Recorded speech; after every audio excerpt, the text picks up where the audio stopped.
Saya Rizky Zaik, NPM 231434115, kelas 4H, Prodi PGSD. Bye-bye! Di sini saya akan menjawab soal mengenai apresiasi sastra anak. Nah, yang pertama itu, apa yang sudah Anda pelajari di mata kuliah apresiasi sastra anak? Nah, jawaban saya mempelajari tentang strategi baca puisi, drama, pengertian puisi, apresiasi sastra reseptif, praktik membaca puisi, dan teknik membaca puisi. Dan yang kedua, bagian mana yang menurut Anda bahasan paling penting dan berikan alasannya. Jawaban saya itu puisi dan prosa, karena keduanya sama-sama penting.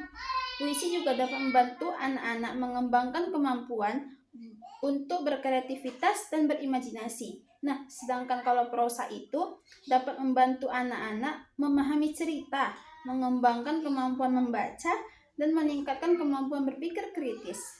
Dan yang nomor 3 itu, dalam konteks bahasan sebagai calon guru, manakah materi yang akan menurut Anda tidak perlu ada dan apa alasannya?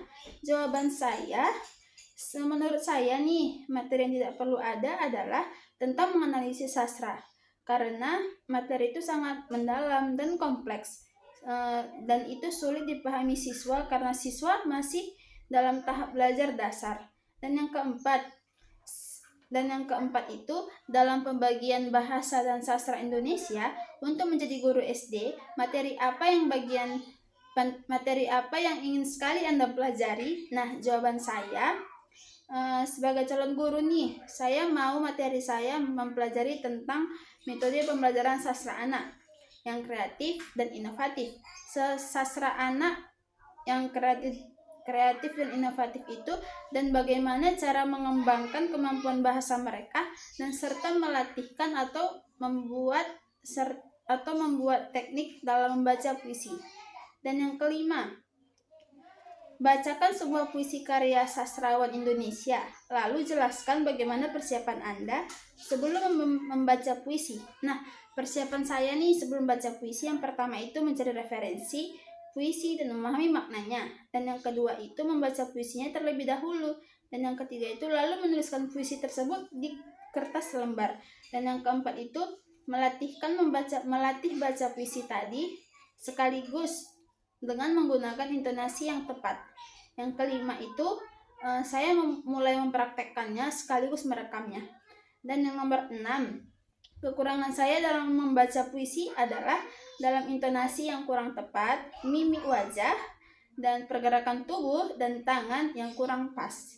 Dan yang keenam dan yang ketujuh adalah nilai baca puisi saya itu 9, karena saya sudah berusaha dan mencobanya dengan lebih baik meskipun ada kekurangan di dalam intonasi dan mimik wajahnya. Dan yang ke-8, ada 3 golden moment yang saya tuliskan. Dan yang paling membekas adalah tentang fitrah. Fitrah itu suci.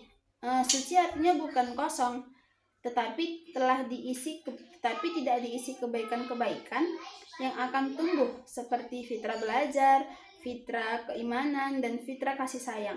Dan yang ke-9 itu, satu kata mewakili apresiasi sastra anak ini adalah is the best, menyenangkan dan seru. Oke. Suara Malam, Februari 1943, karya Khairil Anwar. Dunia badai dan topan, manusia mengingatkan kebakaran di hutan. Jadi kemana untuk damai dan redam? Mati.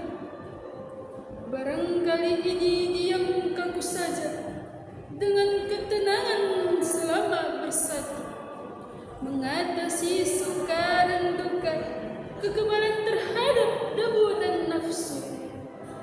Berbaring tak sadar, seperti kapal pecah di dasar lautan, jemu dipukul ombak besar, peleburan dalam tiada, dan sekali akan menghadap cahaya.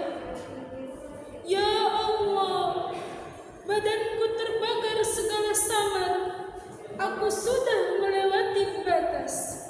Kembali, pintu